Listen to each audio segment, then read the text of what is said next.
हमारे साथ कुछ खास मेहमान जुड़ गए हैं, सभी का मैं स्वागत करूंगी। रायतपन भारती जी हमारे साथ वित्तीय पत्रकार जुड़ गए हैं, स्वागत है सर आपका। शिवारती बजाज जी हमारे साथ टैक्स एक्सपर्ट जुड़ गए हैं। प्रवक्ता कांग्रेस से डॉक्टर अनित सिंह जुड़ गए हैं और डॉक्टर अनिल गुप्ता हमारे साथ बीजेपी प्रवक्ता जुड़ गए हैं। अनित जी, बात अभी हम कर रहे थे आपसे कुछ देर पहले कि सरकार की तरफ से क्या रियायतें की जानी चाहिए और सकारात्मक कदम कुछ होता है तो फिर उसका भी आप स्वागत करेंगे। लेकिन अब जो सूत्रों के हवाले से खबर आ रही है उसमें टैक्स में भी रियायत, इंश्योरेंस में भी रियायत, हाउसिंग में रियायत, तो अलग अलग वर्गों को सरकार ऊपर उठाने का, आगे बढ़ाने का काम कर रही है। आगे बजट में भी इसका भी फाइनलाइज हो जाएगा और ये सुनिश्चित हो जाएगा कि क्या क्या है क्या क्या नहीं है, लेकिन एक अंदाजा तो अब लग ही गया है। बिल्कुल सही कहा शिवांगी जी, हमें उम्मीदें काफी हैं इस समय। जैसा कि अभी आपके जो संवाददाता थे वो महिलाओं से बात कर रहे थे, तो देखिए इस हिंदुस्तान में 140 करोड़ लोगों में जो 70 करोड़ महिलाएं हैं, उनका दर्द हमें समझने की जरूरत है। आप भवन बनाने के लिए और इंफ्रास्ट्रक्चर डेवलप करने के लिए, रोड का नेटवर्क डेवलप करने के लिए आप पैसे खर्च करिए, लेकिन जो मूलभूत जरूरतें हैं उसको दरकिनार करके शिक्षा, स्वास्थ्य और जो न्यूट्रिशन है इसको आपको पैरामाउंट रखने की जरूरत है। हिंदुस्तान की स्थिति क्या है आप समझिए कि भूखमरी के इंडेक्स में हम 121वें नंबर पर हैं। 125 देशों की सूची में हम 121वें नंबर पे हैं। हमारे लिए कितनी आत्मग्लानि की बात है ये हम सोच सकते हैं। हिंदुस्तान में 23 करोड़ बच्चे उनका nutrition level up to the mark नहीं है, वो प्रोटीन डेफिशिएंसी से जूझ रहे हैं। हमें इसको समझने की जरूरत है। आप अभी हमारी जो एक महिला मित्र आपके टीवी चैनल पे ही बता रही थी कि किस तरीके से हर चीजों के दाम बढ़े हैं, चाहे वो आप गैस सिलेंडर की बात कर लीजिए, एडिबल ऑयल की बात कर लीजिए, चाहे आप जो दलहन की चीजों की बात कर लीजिए, दालों की कीमतों की बात कर लीजिए, हर एक में कम से कम 200-250% की वृद्धि हुई है। हिंदुस्तान की जो 48% परिवार हैं, उनकी आय और उनके व्यय में अब कोई गैप नहीं बचा है, वो जीरो बचत के स्कीम पर चल रहे हैं। हमें समझने की जरूरत है कि हिंदुस्तान में अगर कोई बच्चा पढ़ने जाता है तो आप उसकी 6-8 हजार रुपए, आप उसकी फीस की आपने कैपिंग कर रखी है 10%, वो भी बहुत ज्यादा है। उसके साथ साथ उसकी जो फीस है, उसके साथ जो उसकी स्टेशनरी और बैग के जो खर्चे हैं वो कंपलसरी बना दिए गए। गवर्नमेंट को इंटरवीन करने की जरूरत है कि 6-6 हजार 8-8 हजार रुपए बच्चों के इनिशियल स्टेट में, आप नई क्लास में जाने ही उनको देने की जरूरत पड़ रही है। ये सब जो परिवार है, 48% परिवार है, उनकी कमर तोड़ने का काम किया जा रहा है। मुझे उम्मीद है कि निर्मला जी इस पर ध्यान देंगी और जो चीजें रह गई हैं या बहुत सारी चीजें रह गई हैं उसमें प्रायोरिटी सेट करने की जरूरत है कि किस चीजों को उनको पहले एड्रेस करने की जरूरत है। और महंगाई सबसे पैरामाउंट है। हिंदुस्तान में लोगों के न्यूट्रिशन, लोगों की लॉन्गेविटी और लोगों को क्वालिटी एजुकेशन और स्किल डेवलपमेंट, ये सारी ऐसी चीजें हैं जिसको हम इग्नोर नहीं कर सकते हैं। आप एजुकेशन का बजट बढ़ाइए, आप जो यूजीसी के बजट को आपने 61% तक कम कर दिया है, आप उसको रिटेन करने की कोशिश करिए। और सरकारी महकमे में जो 10 लाख नौकरियां बची हुई, आप उसको भरने की कोशिश करिए। आपके पास जिस तरीके से आपने देखा होगा कि रेलवे हो चाहे सेना हो, जो सबसे बड़े एम्प्लॉयर हैं, उसमें पिछले विगत 3-4-5 सालों में कोई भर्ती नहीं हो रही है। हम पूछना चाहेंगे कि जब रेल के बड़े बड़े हादसे हो रहे हैं, बालासोर में 300 लोग मर गए, जलपाईगुड़ी में कितने लोग मर गए, उसके बाद अभी गोंडा में रेलवे से पटरी से रेल उतर गई। आप हमें समझने की जरूरत है कि कवच जैसा सिस्टम जो स्वदेशी सिस्टम है उसको इंप्लीमेंट करने के लिए क्या प्रावधान रखना है अपने। ऐसे बहुत सारे सवाल हैं जिसको हम आगे आने वाले समय में पूछते रहेंगे सरकार से। ठीक है अनिल जी, कितना जनता के लिए सोचने की जरूरत है, सरकार भली भांति जानती है, लेकिन टैक्स पेयर्स के अलावा जो लोग टैक्स नहीं भी दे रहे हैं, जो आम आदमी है, जो इतना शायद कमाते भी नहीं टैक्स दे सके, सरकार उनके लिए कितना सोच रही है? देखिए, मुझे लगता है कि सरकार का जो मंशा है वो सबका साथ सबका विकास है। और जो देश की जनता को 81 करोड़ जनता को मुफ्त राशन दिया जाता है और आगे 5 सालों तक दिया जाएगा, ये क्या दर्शाता है? ये दर्शाता है कि समाज के अंतिम छोर पे खड़े अंतिम व्यक्ति का भी विकास हो, जो हमारी भारतीय जनता पार्टी का मूल मंत्र है। उसकी उसी तह पे सरकार भी सोचती है। पर मुझे लगता है कि कांग्रेस आज कॉन्फ्लिक्टिंग या बड़ा कहां कहां से वो डाटा लाते हैं भुखमरी का, मुझे समझ ही नहीं आता, मुझे तो हंसी भी आती है। There is no authenticity. चुनाव में आप झूठ बोले, पर डिबेट में भी अगर आप झूठ बोले तो ये अच्छा नहीं लगता। कहाँ क्या डाटा है, 181वां रैंक है, जबकि कभी कहते हैं ये कि 81 करोड़ लोगों को आप राशन क्यों देते हो। अभी एक कॉन्फ्लिक्टिंग आता है कि किसानों की आय दुगनी होनी चाहिए, फिर कहते हैं कि फूड प्राइसेस के कैसे बढ़ गए। हम प्रतिबद्ध हैं किसानों की आय को दुगना करना, और 1.5 गुना से ज्यादा हर सेक्टर में हुआ है उनका, और दुगना जरूर होगा। कई कई चीजों में जो किसी का खेती करते हैं वो दुगना भी हुआ है। पर मेरा ये मानना है कि महंगाई कम करना राज्य सरकार की भी जिम्मेवारी है। अब पेट्रोलियम प्रोडक्ट पे वेट है, कांग्रेस शासित जितने भी प्रदेश हैं वो हाईएस्ट वेट जिसको सेल टैक्स बोलते हैं वो लेते हैं, आज भी लेते हैं, वो कम नहीं करते। आप कर्नाटक की बात कर लीजिए, आप हिमाचल की बात कर लीजिए, आप उनका वेट और निकाल के देख लीजिए, हरियाणा और यूपी से ज्यादा मिलेगा। आज रोजगारी की बात करते हैं, मैंने कल का आपको डाटा दिया 3.2 अनएम्प्लॉयमेंट का।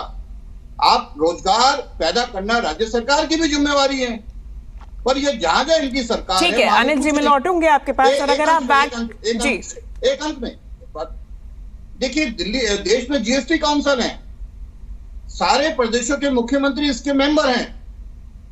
आज सरकार जीएसटी में फैसला खुद नहीं लेती, जीएसटी काउंसिल जो रिकमेंड करती है उसको मानती है। और चाहे कांग्रेस का मुख्यमंत्री हो चाहे दूसरे मुख्यमंत्री हो, सब जीएसटी काउंसिल में बात रखते हैं, जो वहां तय होती है वो आगे बढ़ती है। फिर ये कैसे ब्लेम कर सकते हैं जो जीएसटी में फैसले होते हैं। अब जो भी चीजें जीएसटी की लास्ट मीटिंग काउंसिल की होगी वो लागू होगी। तो डिबेट में आके गलत बयानबाजी करना ठीक नहीं है। देश के विकास में एक चीज और अंत में, पहले हमारी इकोनॉमी फ्रेजाइल होती थी, सारी इंटरनेशनल रेटिंग एजेंसी, आज पांचवी अर्थव्यवस्था है, ऐसे थोड़ी ना बन गई है। और हमने कमिटमेंट दिया देश को कि हम इस बार तीसरी अर्थव्यवस्था बना के लाएंगे और 2047 तक विकसित भारत बनाएंगे और नंबर 1 इकोनॉमी को हमको बनाना है। और फाउंडेशन रख चुकी है, मैं कह रहा हूँ। अनिल जी, अगर आप बात कर रहे हैं राज्यों के अंदर टैक्सेशन की, तो फिर आप मध्य प्रदेश का, छत्तीसगढ़ का भी वैट देखिए, क्योंकि वो तो बीजेपी शासित राज्य है ना। चलिए मैं लौटूंगी। शिवारती जी हमारे साथ लगातार बनी हुई है, टैक्स एक्सपर्ट है। शिवारती जी, सूत्रों के हवाले से खबर है कि 12 लाख तक की आय वालों को टैक्स में रियायत दी जा सकती है। कितना फायदा इससे, क्योंकि एक बड़ा अमाउंट होता है 12 लाख का, इसमें अगर रियायत दी जाती है तो कितनी रियायत एक्सपेक्ट की जा सकती है जनता की तरफ से? Shivani ji, thank you, it's a pleasure to be on your show. And अगर आप मुझसे स्पेसिफिक क्वेश्चन पूछ रहे हैं रियायत का, जो मिडिल क्लास को दी जा रही, राइट?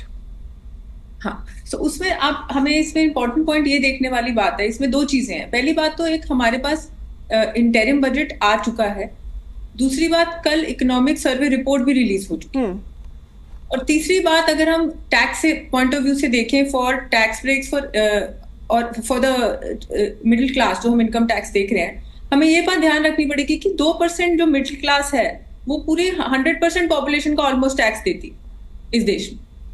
तो अगर उनको जो इस स्लैब में रियायत देने की डिमांड है वो इसलिए जरूरी है क्योंकि इसमें उम्मीद ये है कि वो टैक्स ब्रेक दी जाए ताकि हमें कल को जो डिस्पोजेबल इनकम है, जिसे हम लिक्विडिटी कहते हैं, वो बढ़ सके मिडिल क्लास के, और उस एक्सपेंस के रहते ये रहेगा कि हमारा एक्सपेंस और मार्केट में मनी का फ्लो ज्यादा बढ़ता है।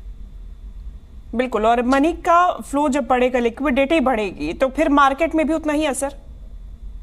बिल्कुल बिल्कुल, ठीक है। और दूसरी चीज इसमें रहेगी जो हमने इंटरिम बजट में देखा है कि टेक्नोलॉजी पे काफी जोर रहा है। सो इससे क्या होता है कि अगर टेक्नोलॉजी पे जोर रहता है तो उसमें ये चीज रहती है हमारे लिए कि हमारा जो मिडिल क्लास है काफी एस्पिरेशनल है। तो जो हमारा बजट है वो अगर पॉपुलिस्ट इतना नहीं लग रहा मुझे होगा जितना ये एस्पिरेशनल और रियलिस्टिक होगा। मिक्सचर ऑफ एस्पिरेशनल और रियलिस्टिक के बीच में बजट होने की उम्मीद है, क्योंकि अगर हम देखें कि टेक्नोलॉजी पर हमारा जोर आएगा तो मिडिल क्लास का काफी रोल रहता है इस टेक्नोलॉजी और डिजिटलाइजेशन इकोनॉमी में, बिकॉज उनको सबसे ज्यादा इफेक्ट आता है इसका डायरेक्ट। तो एक ये भी कुछ पॉइंट्स हैं जो काफी रोल प्ले करेंगे इन द अपकमिंग बजट जो हमारे सामने आने वाला है थोड़ी देर में, क्योंकि सरकार ने 1 लाख करोड़ का कॉर्पस अनाउंस किया है for innovation startups coupled with schemes for deep tech, bio manufacturing schemes etcetera. तो इस सब का अगर हम एक पूरा आंकलन करें तो ये काफी एक चीज रहेगी जो हमें काफी इम्पैक्ट करेगी हमारी इकोनॉमी में ऑन द होल। ठीक है। तपन जी, हाउसिंग को लेके सरकार की तरफ से बड़ा ऐलान किया जा सकता है, उम्मीद जताई जा रही है, और इंश्योरेंस को लेकर भी कितना असर उससे? देखिए, अब तो 8-9 मिनट रह गए हैं वित्त मंत्री की घोषणा में। मुझे लगता है कि उम्मीद तो आज से नहीं, कई वर्षों से थी। रियल एस्टेट को एक इग्नोर किया गया, या उसे सरकार ने कुछ समझा कि इसे मदद करने की ज़रूरत नहीं है, इसकी वजह से काफ़ी नुकसान हुआ। लेकिन इधर मैं देख रहा हूँ कि 2 वर्षों से रियल सेक्टर में काम अच्छा हो रहा है, काफ़ी उछाल है, सरकार भी इसे अच्छे नज़रिए से देख रही है।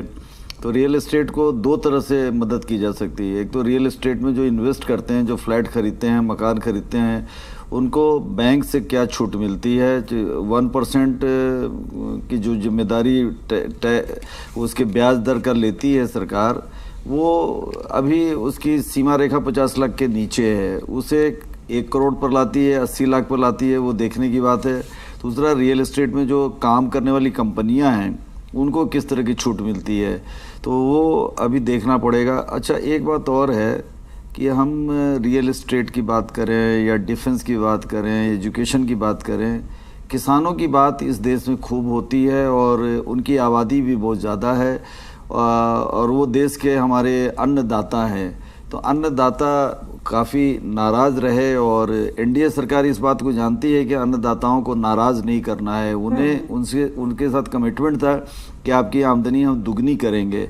आप उनको मान सकते हैं कि जो 47 लाख करोड़ रुपया जो सरकार ने खर्च किया पूरे साल भर में, इस साल का 2023-24 का बता रहा हूँ, जो 31 मार्च को समाप्त हुआ, तो इसमें से जब आप आकलन करेंगे तो ग्रामीण क्षेत्र में आधी आबादी को आधी रकम की ज़रूरत थी डेवलपमेंट के लिए। लेकिन सरकार ने क्या खर्च किया? 1,77,000 करोड़ ग्रामीण क्षेत्र के विकास पर खर्च किया। 1 लाख सब मिलाकर मैंने जोड़ा तो 4,62,000 करोड़ रुपया ग्रामीण क्षेत्र के लिए या किसानों के लिए खर्च किया। मुझे नहीं लगता है कि ये किसानों को इससे खुशी हो रही है या सेटिस्फाइड है। तो सरकार, कृषि क्षेत्र के जो जानकार हैं वो लगातार कहते हैं कि 50% जो सरकार का जो खर्च है वो कृषि क्षेत्र पर होना चाहिए, क्योंकि उस आबादी पर आप खर्च करेंगे तो कनाडा और अमेरिका की तरह एग्रीकल्चर सेक्टर से देश को फायदा होगा। ठीक है, और कृषि प्रधान चूंकि हमारा देश भी है तो और भी ज्यादा वहां पे फोकस हो तो फिर बेहतर उम्मीद की जा सकती है। फिलहाल बहुत शुक्रिया आप सभी का हमारे साथ जुड़ने के लिए, और कुछ ही समय शेष है और उसके बाद वित्त मंत्री आज बजट पेश करने जा रही है। फिलहाल